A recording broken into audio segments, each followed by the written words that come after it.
I'm the Minister of Music here, and I'm also part of CHSAGO, the Central Arizona American Guild of Organists. And we welcome all of you organists from all over the country and our own people that are here. I had the privilege on Monday of tagging Isabelle, and she came here and practiced a mere 3 hours.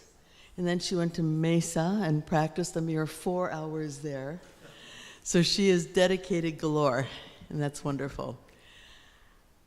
By the way, if any of you need to use the restrooms or water, it's to your right as you're leaving, or if you need to go out at some point.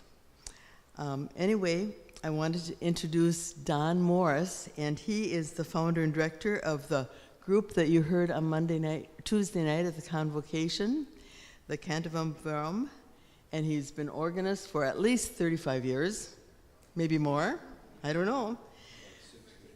He said about 60. He started when he was 1. But anyway, I was looking him up online, and I found out so many things I didn't know about him, even though I've known him for years. And he's been on one board after another, an executive director of this and that and everything else. So I don't know when he's ever found time to sleep. But anyhow, we here at Lord of Life know him as our organ educator. We had an Allen electronic organ, which served us for many years, but when it got to be around 22 years old, we were a little bit concerned that that's kind of getting to the age where electronic organs start having problems. And so then we formed a committee to decide if we wanted to go with a pipe organ or another electronic organ. That committee suggested that we look at pipe organs, so then we got a larger committee. But we decided we needed to know a lot more. So Don became our music educator, our pipe organ educator. And we met at least once, if not twice a month, for 2 years to find out the ins and outs of organs. During that time, we went and visited 37 different pipe organs. We had 3 organists on the committee, plus we had other people that were other parts of the congregation, such as ushers and that type of thing. But the 3 organists played the same 3 pieces at every organ that we came to. And we had a worksheet that we said, do we like the appearance? Do we like the sound of the flutes? Do we like the sound for the congregational singing? All those kind of things we took notes on. So we visited organs in Phoenix, Tucson, California, Pennsylvania, the Baltimore area, and Minnesota. So finally, in 2012, Christmas Eve, the congregation got to hear the first sounds from our new organ, and they got to hear the flutes. A couple weeks later, they got to hear some strings. And every few weeks, we'd put in the bulletin what the new featured part of the organ was. So it was like the congregation grew with us. Then I just wanted to mention a couple of things that our congregation wanted or did not want. One of the things we did not want was that there'd be just one primary donor for the organ. We thought this should be something for the whole church to participate in. But we also knew that some people don't have the priorities of having a pipe organ, so they had the option of they could give toward the Navajo. The Navajo tribe needed a new school bus, so some gave toward that. Some gave through the tsunami that had just come through Haiti. Some gave for the shepherding program in Africa. And I really feel like that was a big piece of why we did not have a divided congregation saying that I don't want to spend X number of dollars on a pipe organ when we should be doing other things. People had that option. So at this point, I'm going to turn over things to Don Morris, and then he'll introduce Isabelle. And thank you all for being here. We just appreciate you coming.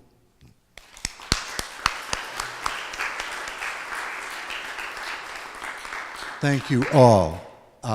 We were amazed that this little venture, asking you to stay in the heat for another afternoon, was sold out in 36 hours. And you were here as guests of Glotter Gotz who sponsored your bus, even though you made a small contribution to that. And Isabelle is here through the support of Glotter Gotz, which we are so grateful for. This little brochure is one of the most comprehensive, brief summaries of how an organ should be chosen. But I wanted to elaborate just a little bit. When you think about 2 years of education, probably 60 hours all totaled with an organ committee, that demands dedication. I requested, pushed, insisted that they all be present at all of the meetings so that we all understood where we were coming from. And the questions were asked: what is your music program like? This is a Lutheran church. It is a liturgical church, but it is unique because it has a very, very diverse musical offering. And so the demands were not for a very Baroque Lutheran instrument that could play Lutheran organ music. It was a very broad spectrum. What do you expect the organ to do for this congregation and for the community? What do you want to be in the community as an organ? Because an organ is the most expensive thing a church will ever do, aside from erecting the building. And that is a major investment. How long do you want the organ to last? What do you expect its maintenance concerns to be? And how can you invest in that for ad infinitum? At any rate, then, after we answered all those questions, here are the potential building practices. Do you want an electropneumatic instrument? Do you want a mechanical action instrument? Do you want a slider chest instrument with pallet pull-downs? And all of those things have ramifications for the maintenance and the longevity of the instrument. And then what about the room? And I want to say a comment or two about this room. You will hear quite quickly, as soon as Isabelle releases the keys, that there is very little, maybe no, reverberation in the room. This particular congregation, it was important for them to maintain carpet because they don't like clacking noises coming down the aisle. And it was important for them to be comfortable in the Lutheran liturgy, so you're sitting in cushioned seats. This building was constructed in a period when there was not a lot of significance paid to reverberation. And with an older congregation, they did not want to have trouble hearing. You wanted to hear the word as it was being spoken, not struggling. So, over Manuel Rosales', and I imagine many of you are here because of Manuel or because of Isabelle, not necessarily because of Glotter Gotz, but I hope to change your mind. They decided that they would spend all of the money that they had on the organ and not do anything to the acoustics of the room. So this is one layer of 5/8" sheetrock on steel beams. That's it. And that will provide you with very little bass resonance and reverberation. Then we went to listen. And I don't like opinions. You like one thing and you like something totally different. And so I asked that the committee evaluate in uncertain terms what they observed and heard, not what they felt or what they liked, or this builder was charming. That builder wasn't so charming, or this one looks stunning, this one sounds awful. Empirical terms of valuation. And then after we finished all of that listening, and by the way, the committee funded all of their own personal travel, locally, regionally, and nationally, which was a significant sacrifice. They came back, and I use a business tool, a Six Sigma metric, that asks them to rate what's important to them in a weight This means more to me than that. And they weighted everything. And then they evaluated all the criteria that we set, but they couldn't see the results. That doesn't happen until all the voting has been completed. And at the bottom of the matrix, this is kind of tricky. When you get to the bottom, you see who the builder should be based on your previous experience and decision making. No emotion, no I like this one better. This was a nicer dinner than that one. It was just clear what the builder should be. So they entered a contract with the Glotter Gotz, and that was a foreign builder. In those days, there wasn't such controversy, but this is the big Made in America community. And therefore, we had to overcome the challenges of having a foreign builder who is now since established a U.S. company, GGO America, for that reason, to construct the organ. And this organ was a collaboration between Manuel Rosales, whom many of you Californiaites know, and Graham Tristram, who is a tremendous architect and organ case designer, and almost all the Glotter Gotz cases are designed by Graham. Manuel Rosales, Glotter Gotz in Germany, then in Überlingen, and Graham Tristram. And this is the result. We had to present to the council and to tell them why and how the decision was made. And Lutheran church councils are really tough. They don't say yes to anything easily. And after they gave the project its blessing, then we had the whole congregation come and gave the same presentation before they would vote to spend this much money. And it was a considerable sum of money. This is now 12 years ago, $1.5 million. And it was not the cheapest bid that we received. Then there was a glitch. This organ was being built at the same time as the Bolshoi Theater in Moscow. And you ask, Bolshoi Theater? Glotter Gotz doesn't promote that so much under the present political conditions. But they were cutting back on their orchestral expenses.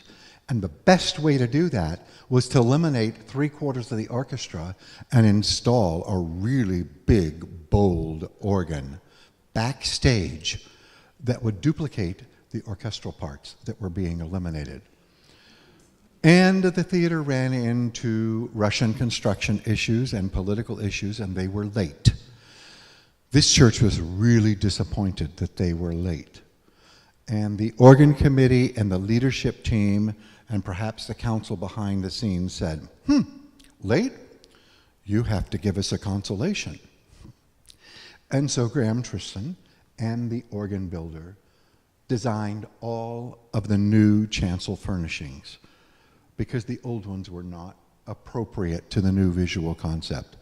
And so at the same time the organ came, a new altar, ambo, liturgical furniture came as a consolation prize for the tardiness.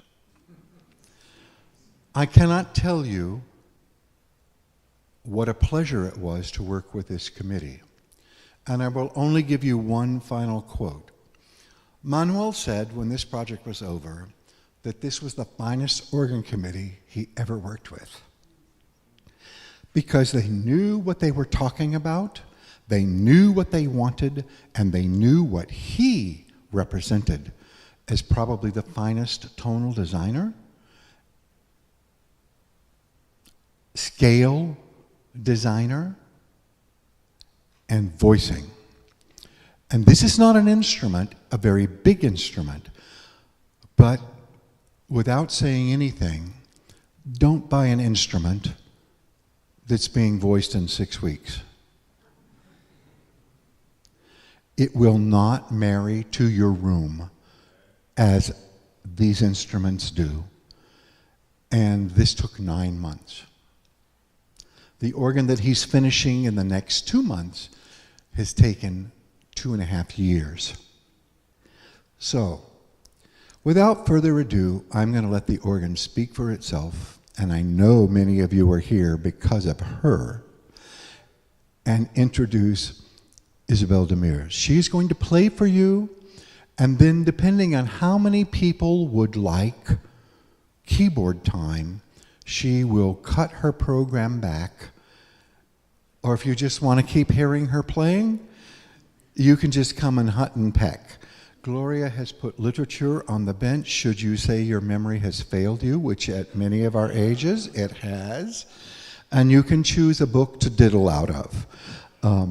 But without further ado, she's going to play repertoire, then she's going to share with you some of the solo stop sounds and uniquenesses of this instrument, and then it's all yours.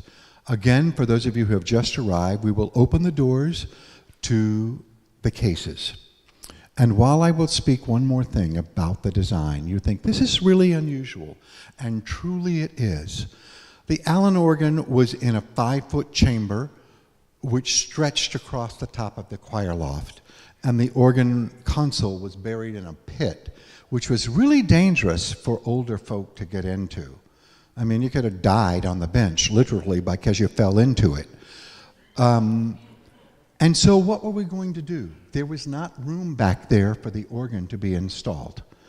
So collaboratively, we decided to put the organ on the main axis of the room, which is always ideal for those of you who want to put it in a closet. No. But what to do with the choir? The choir, which is large and active and diverse in its repertoire, couldn't hear the organ if it was just in the center. So they designed a choir division, which is clearly, corner to corner, 15 to 20 feet away from the main instrument.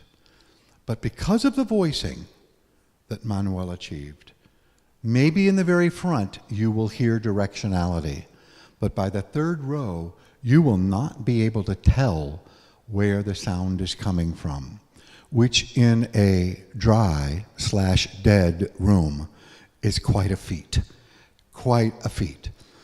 And I believe we accomplished the challenges that met the church's now 10-year-old desires, and they're pretty happy, I think.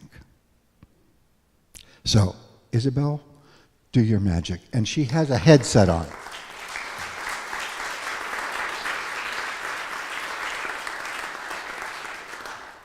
Well, actually, I see that Raul is here, so maybe you want to play instead. No. I want to hear you. Well, actually, I thought that I would start by asking how many of you would like to play, just to have an idea.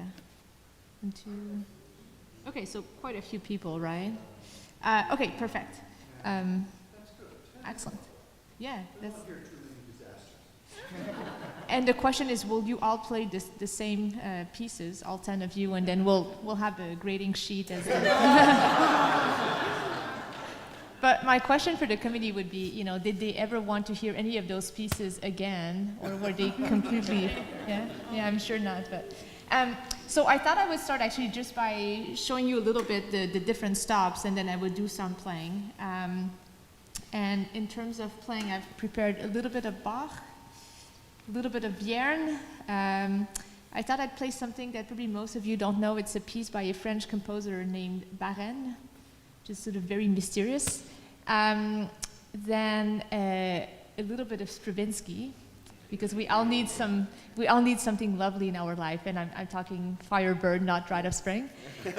And finishing with part of a transcription of the Brahms Handel variations that was done by Rachel Lorrain some years ago. And the nice thing about it is every variation has different colors, and so it's a good chance to just sort of go through a lot of sounds in not too long a time. So I'm going to start. I'm going to sit on the bench and then show you a little bit about the different stops, and then I'll stop talking and start playing.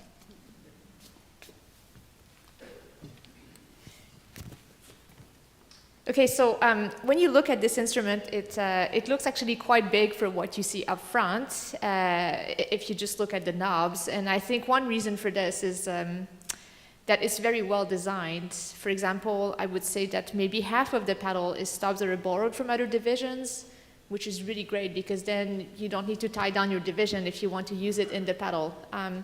So it's very versatile that way. So the swell is down there, and I'm just going to start by showing you the principles on each manual, and I'll just play like a chord. So, you know, the swell, it's a bit rounder, choir, a bit darker, and then the great, sort of bolder. And then if I add forefoot to this, you get a bit sort of very different characters. So you can see how that choir is very well suited to accompanying, because I would think it would not blow away the choir, which they always like when you're not, you know, so loud that they can't hear themselves. Both the choir and the swell have strings, and so the ones on the swell are a little bit keener. If you close the box, they disappear very nicely, and the ones on the choir even more so, and then they also work very well together, so you can have a sort of lush sound.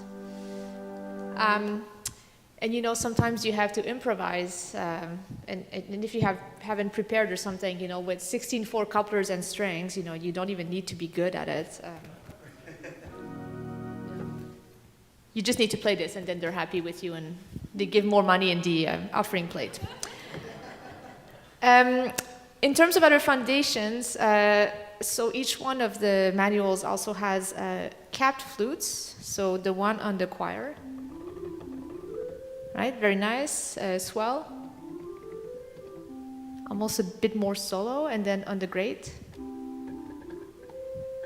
The great also has a really nice harmonic flute. If you were at my concert yesterday, I sort of abused of it, and I'm planning on doing the same here with that one. And there's also a cello on the great. So if you want to do your franc, you know, you can have this sort of rich French foundations. Right? They really work super well together. If we move on to a sort of principal chorus sound, here the choir actually has the higher mixture, and so it's a little bit brighter versus the swell, which is a little lower, and then the great one obviously is the bigger one of the lot. So I would think if you need this for hymns, it's actually really well balanced. It's not too strong on the top. You can even have the 16-foot with it. Let's see. Reed stops. Very nice oboe. Right? The choir has my two favorites. It has a flugelhorn.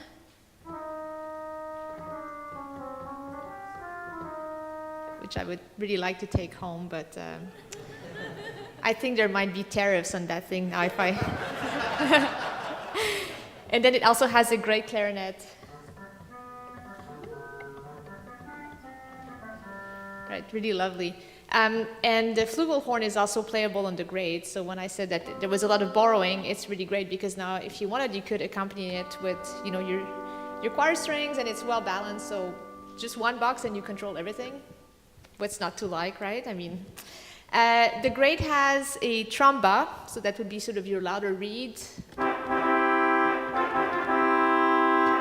And then the swell has a 16/8/4. Fairly bright, so when you mix all of that, it actually has quite a bit of fire to it. Let's see, that's... one thing I forgot, there's a really great cornet on the choir, so if you want to solo out your hymn, if you want to be a bit more historical about it, you have that option. So as I said, the paddle has a lot of things that are borrowed, which is really great. So even just going through just like 16-foot tone, for example, you have a wood diapason, which I guess would be your sort of mezzo forte stop when you need just a bit more foundation. There's the violone from the great, there's a subas, and then there's a 16-foot from the swell, and then there's also the Gemshorn from the positive. So you have 5 options for the 16-foot foundation in the paddle, which is sort of 5 more than you get, I think, on many organs.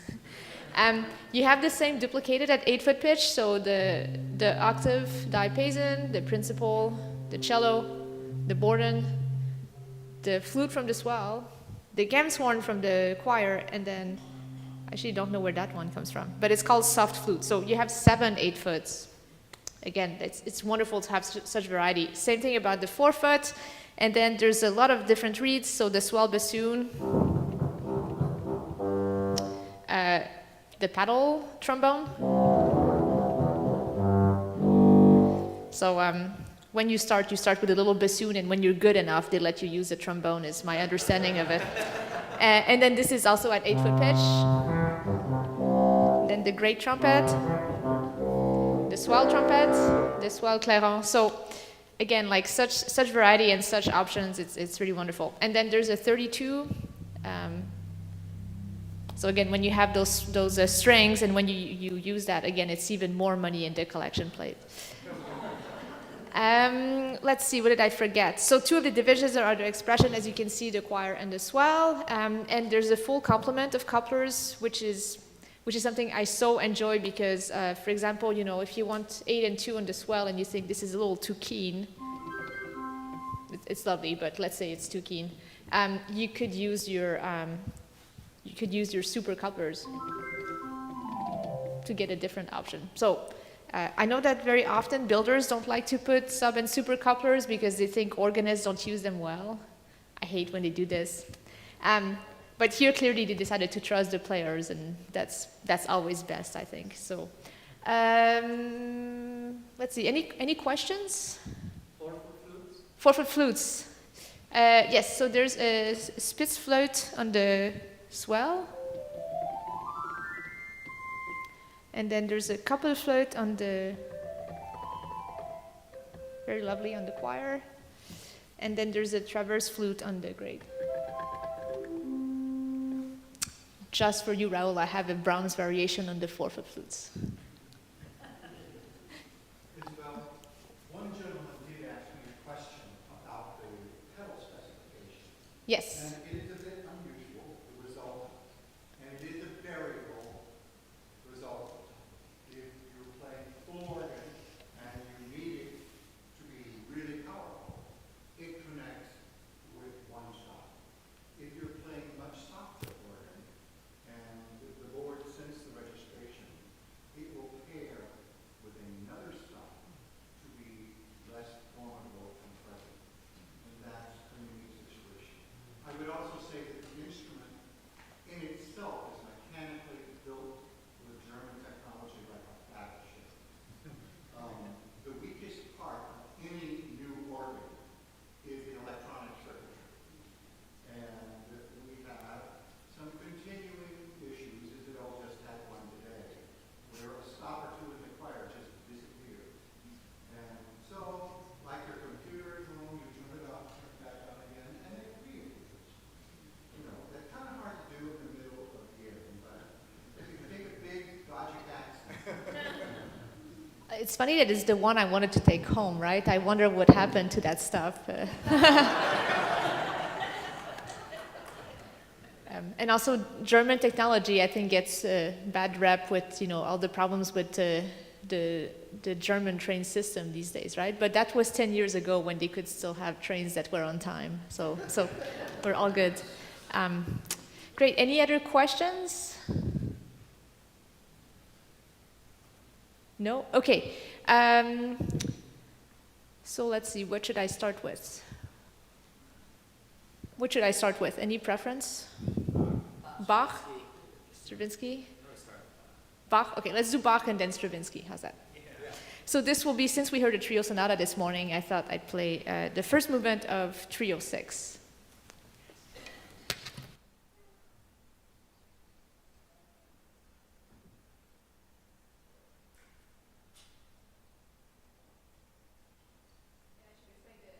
Explain the registration. So in this case, I wanted to have a larigot, and there's none on the organ. So I coupled the choir to the great at 4-foot pitch. So you get a little twinkling. While if I played in the choir, it'd be an octave lower.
So I have a story for you, Raoul. I played this at Spreckles some years ago, and the day of the concert, I was practicing, and the curator said, this is not loud enough. And I said, well, I'm playing on the tuba already, How much more would you like? And didn't quite end up being the chamade, but close. Yeah. So I decided not to do this here, but yes. Okay, so Stravinsky next. So this will be one movement from Firebird, and it's this, the story of Firebird, this prince is essentially just walking in the garden of this evil magician king, and then he keeps beating people. And so this is the bit where he meets 13 princesses, and he ends up falling in love with one of them. And so it's one of those movements that just has like these really beautiful lyrical melodies. So I thought it was a good chance to explore the softer colors of the organ, so pretty much every solo reed there is, as well as all the foundations. And it never gets really loud. So if you need a little nap or something, this would be the right moment in the program to do it.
Okay, so I think I'll play a little Vierne now.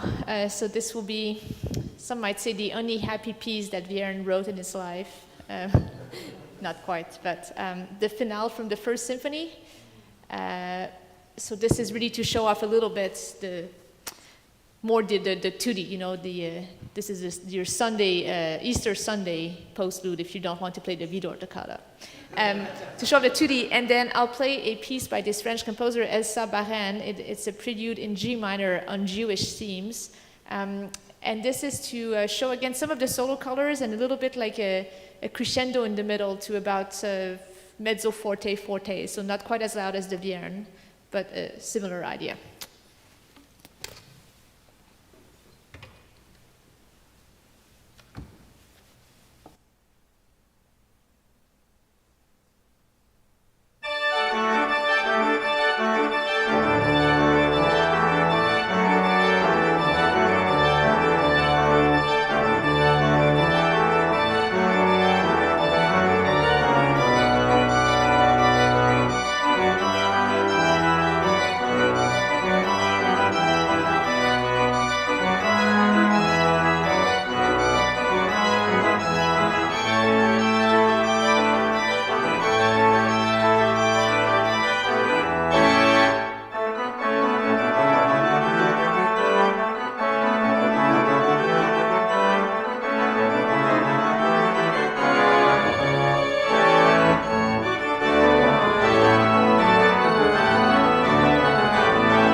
as Don explained, this church has been referred to as the Notre Dame of Sun City West for its reverberant acoustic, and I think you could hear that in the chords at the end. So just actually, I forgot to say something about Barène. So she wrote very little organ music. She was a composer, but she also worked as a journalist for Radio France for many years. And she's a bit one of those forgotten figures, who wrote really exquisite music, but is really not performed nearly as much as she should be. And so I hope you'll enjoy this piece. What I really like about it is it has this sort of like exotic color, and I think that comes from the Jewish modes that she's employing. So I always picture, one of those French films in the 1930s, it's very dark in Paris and it's wet and might be like a car chase going on or something shady on the cobblestones. So hope you enjoy.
Yes. I think it's in the 1920s or maybe early 30s. What was the title of it? It's called Prelude and Fugue in G minor on Jewish themes. And obviously I didn't play the fugue, but there's a fugue that goes after. That's based on a different Jewish theme. But yeah, I find the harmonies to be very enchanting, right? It's a, yeah. So before I let you on the bench, before I share the bench, when Brahms was 28, he wrote this set of variations on a theme of Handel. And when Rachel Lorrain was 27, she decided to transcribe them for organ from the original piano version. So you'll hear that most of the registrations are her registrations, so I'm just mostly following what she wanted. And she did that transcription for the St. Joseph Oratory in Montreal, which is a huge tracker in an acoustic of about 8 seconds. So I'll let you imagine the acoustic. But I'll say that I think in many ways this is a far, it's much more friendly to the player. This organ is a lot more friendly to the player than the oratoire is. If you've ever been there, you know you have to fight with it a little bit. So I won't play all of it because it's over 30 minutes long, but I'll play a dozen variation or so. Or, Sure. Yeah? I'm sure they want you to keep playing. Yeah.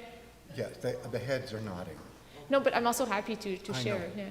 But one person asked me something I thought about. Maybe they could sing a hymn Oh yeah, sure. to the organ accompaniment. And you could look out and pick either the hymn you want or... Let's pick like the most bizarre one.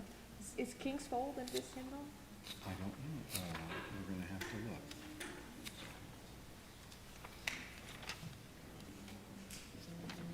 I'm going to say one more thing while Yep.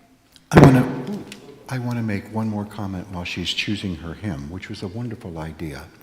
There are a couple of things you need to know. The artifacts that are at the sides of the case and at the top of the case are not for decor.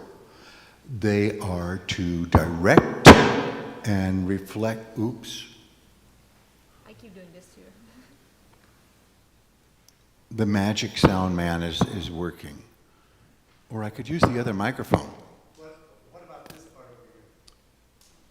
I'm going to explain that now. He's wonderful. He just has this microphone right on for me. That used to be an antiphonal chamber about 3 by 4 for the Allen instrument that was here 150 years. And rather than leave that hole there, and obviously we couldn't put the Virgin Mary, it's a Lutheran church. So the case, we could have put Bach, but they're much more diverse than Bach, trust me. And the case designer, Graham Tristram, designed this piece to cover the hole, but to further direct the sound. Anything they could do to enhance the acoustical direction was very important, including all the, you all can't see them over here, but the side pieces on the choir instrument as well. I also wanted to say one more quick thing that I forgot. I'm sorry, I decided to extemporize rather than read from notes. This organ sounds just like it did on the day it was dedicated. Except on the day it was dedicated, Ken Cowan was playing and there was a cipher. Does that not happen in every major dedication? And at any rate, they had this little unexpected intermission, and Manuel came huffing up, and Stefan came swiftly up. He doesn't huff, but, and they fixed it, and Ken carried on. However, this organ, by this organ builder, is warranted for 10 years, no questions asked, problem-free. And then they encourage you to sign an annual maintenance contract with them, which extends the warranty for as long as you keep paying the annual maintenance contract. And he comes twice a year, so there are no collapsing pipes. There are occasionally hiccups in the electronics, but it's all covered. And I find that a very, very important safety net for the church. so that they have the knowledge it's problem-free. And even though he's in New York and Germany or in Russia, within a week, he's here to fix whatever Gloria asks. So, which hymn have you chosen after you play your last piece? 611. 611. Do you want to play the last piece first, then the hymn? I don't have a preference. Maybe a hymn now is good? You get to choose. You're Yeah? queen for the day. I think maybe it's good to have a chance to maybe get a bit of exercise in. And Great. Then on page 611, if you'll stand, and remember you can sing with great lustiness in here. I'll just say that I don't really have hymn piston, so this might be a little rough. Okay, let's hear that. Does that sound like a decent hymn? I thought cold, rainy English hymn would go well with the heat. Maybe it will cool us up a little bit. Yeah.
that's the short version. There's a 10-minute fugue after this and other fun things. But should we have people play now? I think I've hugged the bench for long enough. No, it's wonderful. And please let us thank Isabelle again. No. For,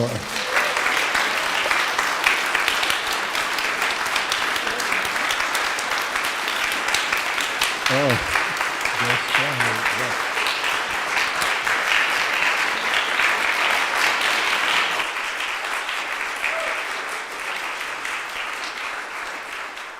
There are about 10 of you who wish to play, and we have about 45 minutes between now and the time the bus is scheduled to pull out.